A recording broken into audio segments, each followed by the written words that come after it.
If you've ever seen someone online flex 500 shares of SCHD and felt that little gut punch of, wait, is that even real?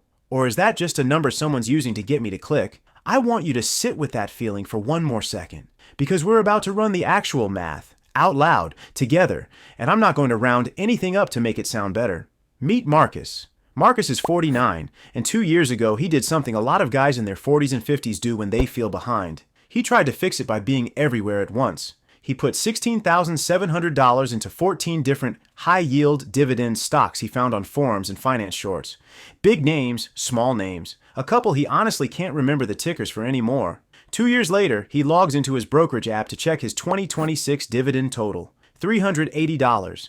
That same week, his brother-in-law, Ray, who put almost the exact same amount, $16,705, into one single ETF back in 2024, shows him his number, $524 a year, growing every single year without Ray touching a thing. Same starting money, nearly identical account size, a gap that's already $144 wide and is about to get a lot wider because one of these guys is compounding in one direction and the other is scattered across 14 positions he never fully understood in the first place. Today we're doing Ray's math, not Marcus's. By the end of this video, you'll know exactly how many shares of one specific fund it takes to build a real, growing, boring paycheck. And you'll walk away with the formula to find your own number tonight, whatever your starting point actually is. Here's where we're headed. First, I'll show you exactly where that $525 number comes from, and why the honest number is actually $524, because this channel doesn't inflate numbers to sound better on a thumbnail. Second, we'll talk about the specific mistake that turned Marcus's $16,700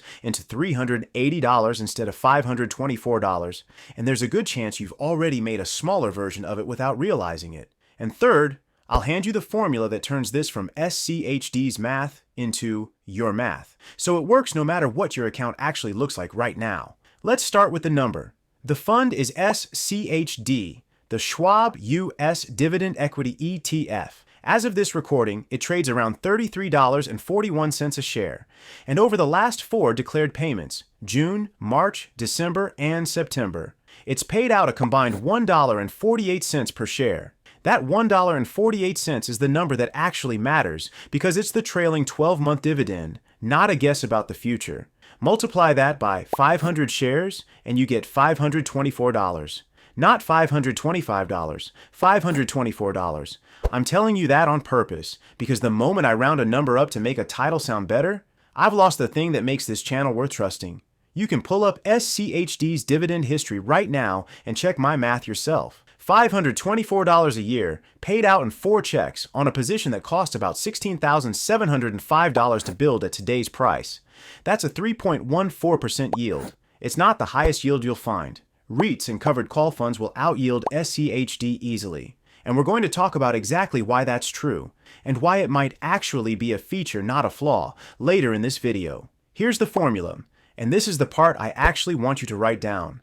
I call it the share number. Shares needed equals target annual income divided by current dividend per share. If you want $1,000 a year instead of $525, you divide $1,000 by $1.048 and you land at 954 shares. If you're starting smaller and just want $100 a year to prove the mechanism to yourself, that's 95 shares, or about $3,175 at today's price. The formula doesn't care what your number is, it just tells you exactly how far you are from it. If you'd rather not do that math by hand every time the price moves, there's a free dividend snowball calculator in the description that runs this exact formula for you. And if you want it broken out across contribution tiers with the DRP math automated too, that's exactly what the full dividend income toolkit does. Quick credibility check before we go further, because you should know what you're actually looking at. SCHD isn't some fund that popped up last year chasing a trend. It launched back in October of 2011, it currently manages a little over $103.7 billion in assets, and it charges just 0.06% a year to hold it. $6 a year on every $10,000 invested. That's not a guarantee of anything, but it tells you this is a fund with 14 years of track record and real institutional money behind it, not a thin ETF that could disappear in a bad year. Now let's talk about why Marcus ended up at $380 instead of $524 on almost the same amount of money, because this is what I call the Marcus mistake, and it's the one this audience makes more than any other. Marcus didn't do anything reckless. He didn't gamble on options or chase a meme stock. He did the opposite. He tried to be careful by spreading his money across 14 different names because diversification sounded safe. But here's what actually happened. Half of those 14 stocks were high-yield names that looked great on a screener and terrible on a balance sheet. Payout ratios over 100%, dividends that got cut or frozen within 18 months. A few were solid companies, but with yields under 1%, so even a full position barely moved his total income. And because his $16,700 was split 14 ways, no single position ever got large enough to actually matter. He owned a little bit of everything and a meaningful amount of nothing. Ray did the opposite. He picked one fund that already does the screening work for him. SCHD tracks the Dow Jones U.S. Dividend 100 Index, and to even be considered, a company has to have paid a dividend for at least 10 consecutive years. From there, the index ranks survivors on 4 factors, weighted equally at 25% each: dividend yield, 5-year dividend growth rate, return on equity, and cash flow relative to total debt. Ray didn't need to know how to read a balance sheet. The index already filters out the companies that look good on yield alone and fall apart on fundamentals, which is exactly the trap Marcus walked into 14 separate times. Here's the part that stings a little when Marcus finally ran his own numbers. He didn't lose money buying bad companies outright. Most of his 14 positions are still worth something today. What he lost was concentration. If he'd put that same $16,700 into just 3 or 4 positions that actually passed a real quality screen, even without SCHD specifically, he'd likely be sitting closer to Ray's number than his own. Spreading thin didn't protect him. It just made sure no single good decision could ever move the needle. So how do you actually get to 500 shares? Let's do the boring, honest version of this with no assumptions about price growth or dividend growth baked in, just so you can see the floor. Start with the target. 500 shares at $33.41 a share costs $16,705. Say you can put $500 a month toward it. $16,705 divided by $500 is 33.41, so just under 34 monthly contributions, or right around 33 months, which is a little under 3 years. Bump that to $1,000 a month and the same division gives you 16.7 months, under a year and a half. Drop it down to $200 a month and $16,705 divided by $200 is just over 83 months, a little under 7 years. Same target, 3 different timelines, depending entirely on what you can actually commit each month. None of these numbers include dividend reinvestment, and none of them include the fact that SCHD's dividend has grown at a 10.96% annualized rate over the last 5 years and 10.86% over the last 10, according to dividend tracking data from Dividend. Both of those would get you there faster in the real world, because every dividend check along the way is buying you a few more shares, and each of those shares is paying you a slightly larger check the following year. I'm giving you the slow, flat version on purpose, because this audience checks the math, and I'd rather undersell it than oversell it. Now, a lot of you watching this aren't starting from zero. Some of you already have money sitting in a brokerage account or an old 401k, unoptimized, just parked. So let's run the same formula against 3 different starting points, assuming you decide to put a quarter of that money into SCHD specifically. If you're sitting on a $50,000 portfolio and allocate 25% of it, that's $12,500 into SCHD, about 374 shares at today's price, generating roughly $392 a year in dividend income on its own. If you're at $150,000 and allocate that same 25%, that's $37,500, about 1,122 shares, generating close to $1,176 a year. And if you've got $300,000 sitting somewhere, that same 25% allocation is $75,000, around 2,244 shares producing about $2,352 a year, over 4.5 times the number in this video's title, off a single fund. None of these numbers are a recommendation to put a quarter of your portfolio into one ETF. That's your call to make with your own risk tolerance. They're here so you can see how the exact same formula scales up or down depending on where you're actually starting from tonight. Here's something most SCHD content never explains, and it's worth understanding before you get attached to that 10.96% growth number. I call this one the reconstitution reset.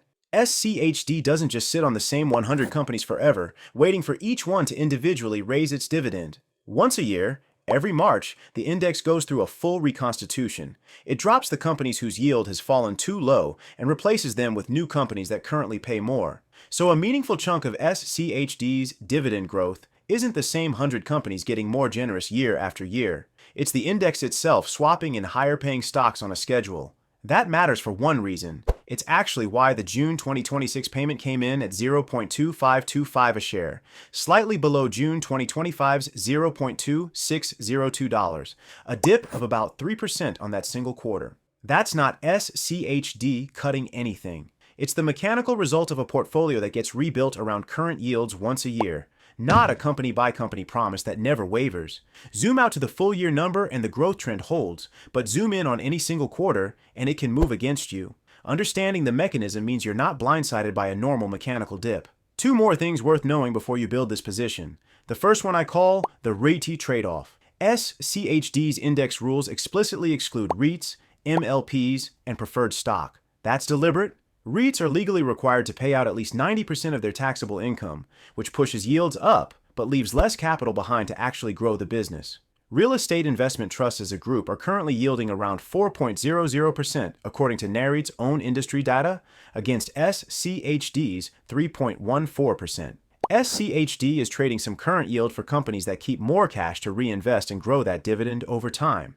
Neither approach is wrong. It's a trade-off, and now you know it's happening on purpose. Second, and this one actually affects your tax bill, to get the lower qualified dividend tax rate on any of this income instead of paying your regular income tax rate on it, the IRS requires you to hold your shares unhedged for at least 61 days out of a 121-day window that starts 60 days before the ex-dividend date. In plain English, you can't buy the day before the payout, collect the check, and sell the next morning and still expect the discount rate. Hold it like you actually own it, and the tax treatment takes care of itself. This is exactly the kind of mechanic Marcus never learned, because he was too busy tracking 14 different ex-dividend dates to actually understand any one of them. One fund, one ex-dividend date, one number to remember.